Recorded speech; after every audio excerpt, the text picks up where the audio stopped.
Today, I'm going to teach you how to not just survive, but how to thrive in Prehevil's old town in Fear and Hunger 2 Termina. I'm going to use my patented, iconic Sam strategy to help you through this. Now, first things first, pick the doctor. Name him Dan, whatever you like. Do not skip character creation. This is important. Here are the choices you make. Number 1, try to find honest work. Number 2, memorize this very line. This will give you the skill medicinal and organ harvesting, which is the core component of this strategy. Medicinal allows you to sacrifice the organ of a defeated enemy to cure a wide array of statuses, and the organ will determine the status. You can see what they do in the menu. It's not a huge deal at this moment. You'll see where it comes in a little later.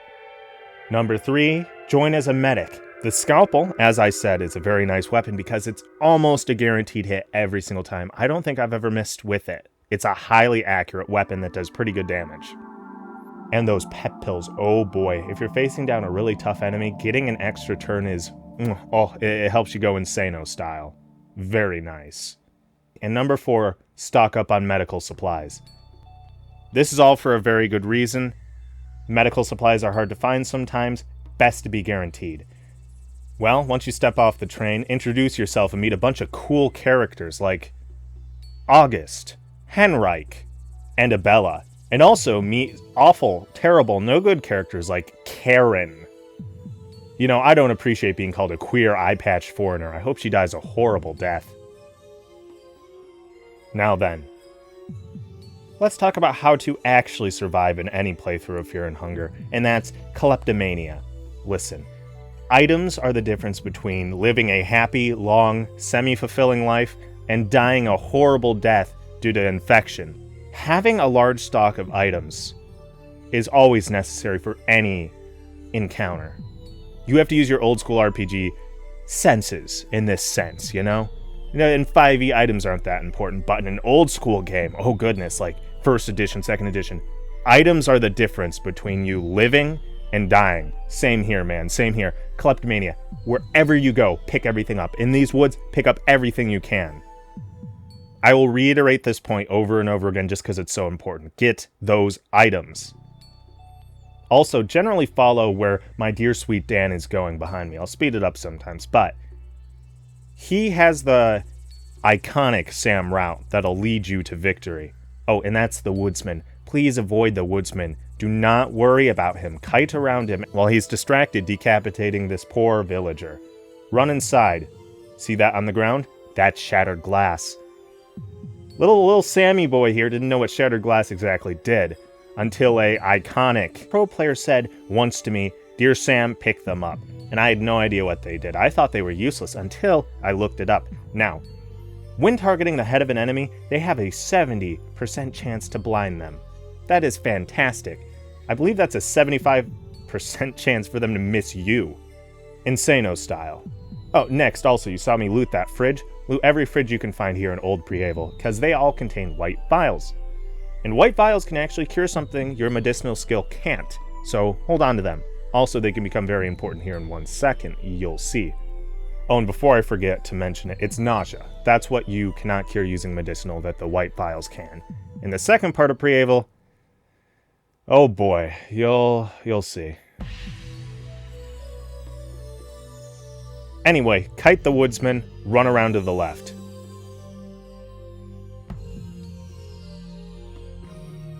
These hounds have the unfortunate chance to poison you, and because you're, well, not harvesting organs right now, unfortunately you're gonna need to probably use your white vial. That's okay. There'll be more, don't you worry.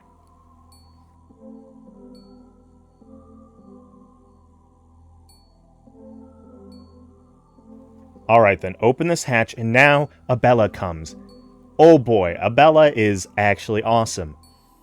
Do you know what the action economy is? If you don't, I'm not going to explain it. Except I kinda am. You see, the more turns that a side gets, the more likely they are to win.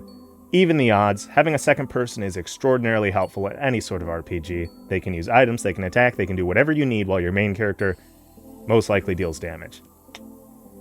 Also, getting Abella now will keep her from moon scorching. Unfortunately, dear sweet Henrich will moon scorch. It's unlucky, it's unfortunate, he's best boy, but Abella's more important. Loot the tunnels, and more importantly, 2 gas canisters.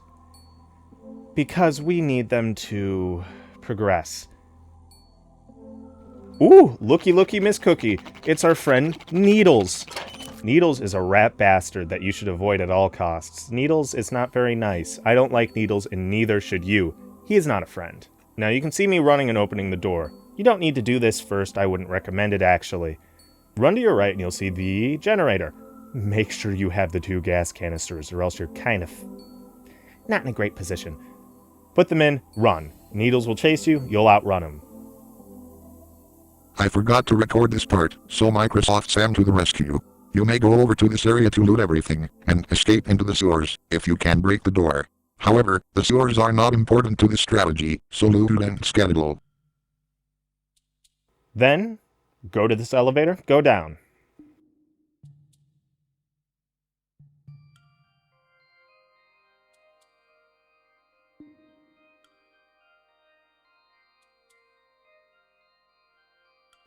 Once you continue looting your way through this, you come to a corpse where you can get a key, and a little ritual circle where you can go to the tunnels, a very scary, unfortunate, frightening place.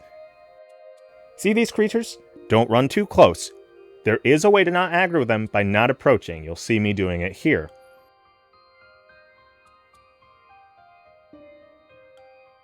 After you've finished looting this place, you'll be sent out, and you should be very polite to Pav. At least that's what I would recommend. Ha ha ha ha. Alright, time to be into Prehevil proper. Fighting strategy, go for the arms, go for the legs, then the head. Safest way to go through a fight here in Prehevil. You see, the scalpel is wicked accurate, as I said, and also Dan goes first in the battle. Just something to keep in mind when planning out strategies, though Abella will generally go before most enemies. Loot the body, but do not begin butchering it yet. Leave it beyond the ground, otherwise untouched. Okay, well, I just found a bone saw, so I will actually show you the iconic Sam strategy for getting through this. Number 1, loot the corpse. Number 2, saw off the head. Number 3, butcher. I start from the bottom up for taking organs, and I always try to have at least one of each. You see, after you actually extract an organ, the body is gibbed, so get the head first, just to be on the safe side, because those heads will become very nice later. Eventually, there will be a lootable bone saw guaranteed for you, but we'll get to that a little later.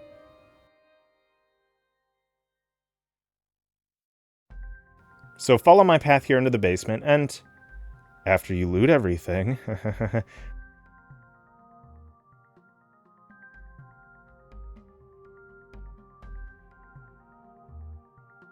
Look, there's that guaranteed bone saw I was talking about. Very useful. Oh yeah, that book also, the Occult Grimoires, that will be nice because it will show you what each ritual circle is and how it works, so you don't accidentally draw the wrong symbol and make a fool of yourself like I have multiple times. Oh yeah, look at Army Boy. Watch him run. Alright, come up here to the manor.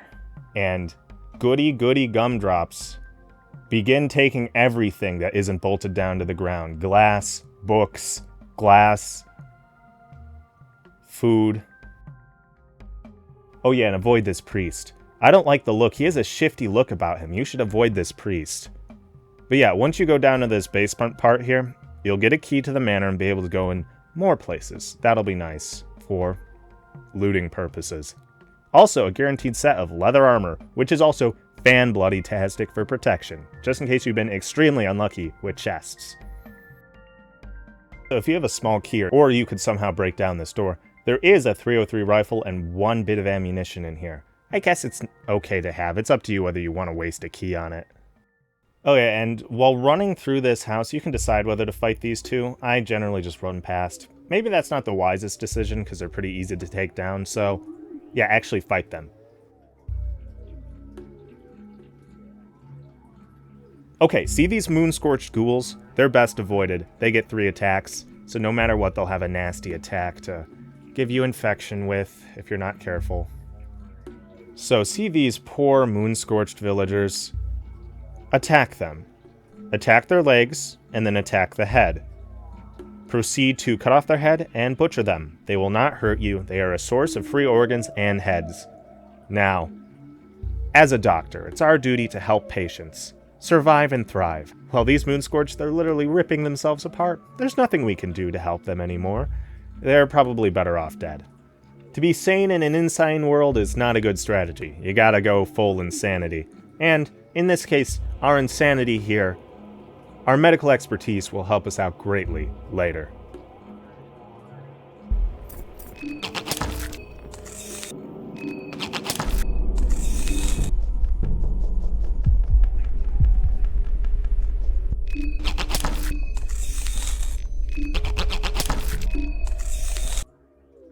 Also, there's this secret little tunnel here you can go down, and since you have a Bella, you can go inside, explore, and loot everything. Also, don't forget to continue your butchering spree, helping spree. I figure I won't subject you to more quick editing of a corpse going gone. Okay, maybe just one more.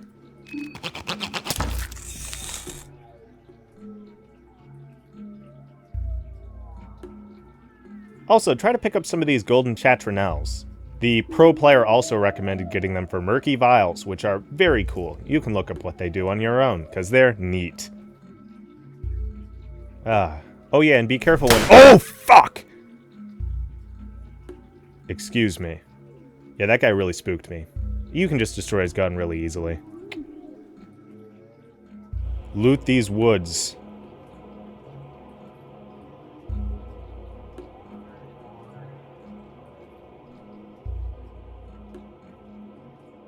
And now, really quickly, let's take care of a little problem. He'll probably ambush you later, so you don't need to do this now. But I prefer to get rid of him.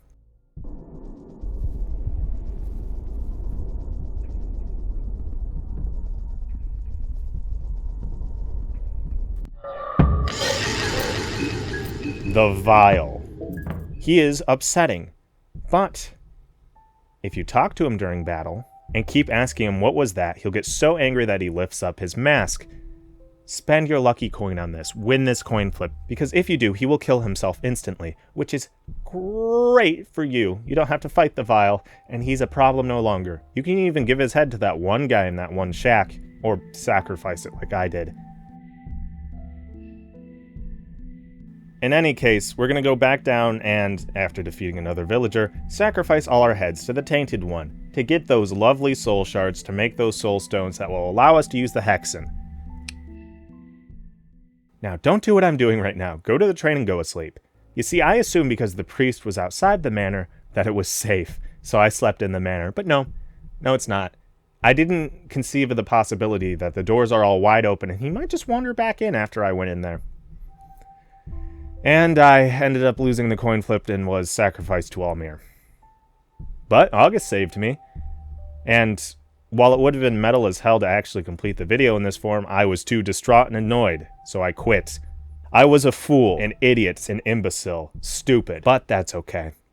So after you do follow the advice I said and not my actions by going to sleep on the train, head back to the manor. And up top in the dining room, you'll meet the gentleman. Answer his questions with these because they're all safe options. And do it in this order. Meatballs. Local sausage. Family. I fight against the Bremen army. With that, he'll give you the manor key. With the other brass key you got from the dead guy down in the tunnels, you'll be able to unlock the way into Prehevil proper. Or, if you're like me on this second run just to record this footage, I found bolt cutters. And if you have bolt cutters, you can ignore getting the keys and just go right in whenever you're good and ready. So with that, thank you for watching. And oh wait, you shouldn't linger too long, by the way, or else